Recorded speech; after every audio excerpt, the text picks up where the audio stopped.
Assalamu alaikum, family. Um, I was up kind of late last night, right? And excuse the morning, whatever is going on here. It's not even 6 o'clock here yet. But I happened to see a TED talk by David Shands. I believe that's how you spell his or pronounce his last name, right? And the TED talk is talking about the life cycle of an idea, which to me is like just one of those things where when you hear it, you know, like, oh, that's facts, but you don't really think about it, right? When you're in the midst of it. And it isn't until you become made aware of the fact that there is even a cycle that you start having more positive conscious thoughts about it, right? And so he goes through the life cycle of a good idea, right?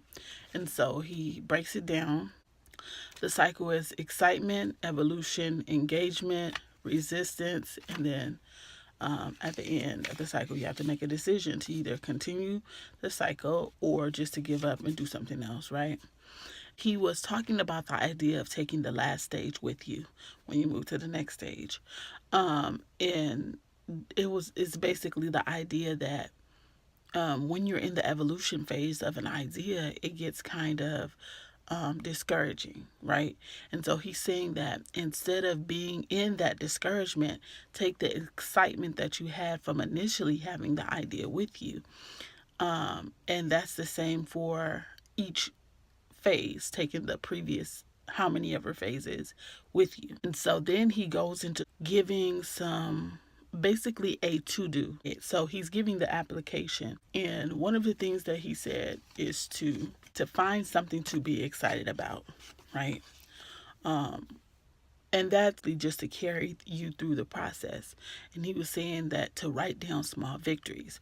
And then that made me think about the class that we just had, Brother Ben X, and we were talking about this concept of perfection and the overwhelmingness of having goals, big goals.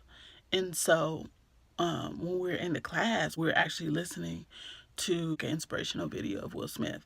And that's when I had the idea of like sometimes our goals are so big that they often discourage us in moments of doubt, right? Because it's like, oh, who am I to think that I could achieve that, right?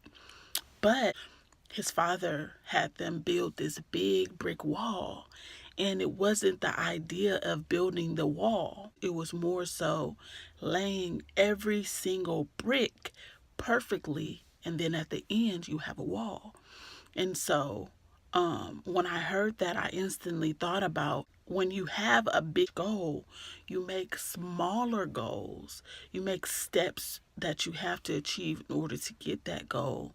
And if you focus on perfecting those steps, then you don't have to worry about the goal as much because once you finish perfecting the steps and focus on doing those steps and accomplishing those steps to the best of your ability, the goal is already taken care of because the smaller pieces in the picture are perfect. So when you step back and look at the actual picture, it has to be perfect, right? And so that's what this TED Talk made me think about. A way to create small wins is to look at your goal and set up milestones and then milestones within the milestones. So part of that is having a daily to-do list. So when you have that list and you have those miniature goals, which are a part of the bigger goal, you can then check those things off. And when you check those things off, you can look back at that and you can say, "Oh wow." And it gets you excited again because you're not where you started, right? You've took a few steps towards your goal. So although you aren't at your goal, you can say, okay, this is feasible for me because I'm not still where I was. So that's just what that made me think of, and I wanted to share that with you this morning. Make your larger goals digestible by making milestone goals, and within your goals, make sure that you have a visual to-do list that you write down, that you actively cross off, right? Because every to-do list, or to-do item that you cross off, you're encouraging yourself more and increasing the likelihood of being successful and achieving your goal. The idea is that when you create these to-do lists, you're creating a timeline of success for yourself, because now you can have those to-do lists.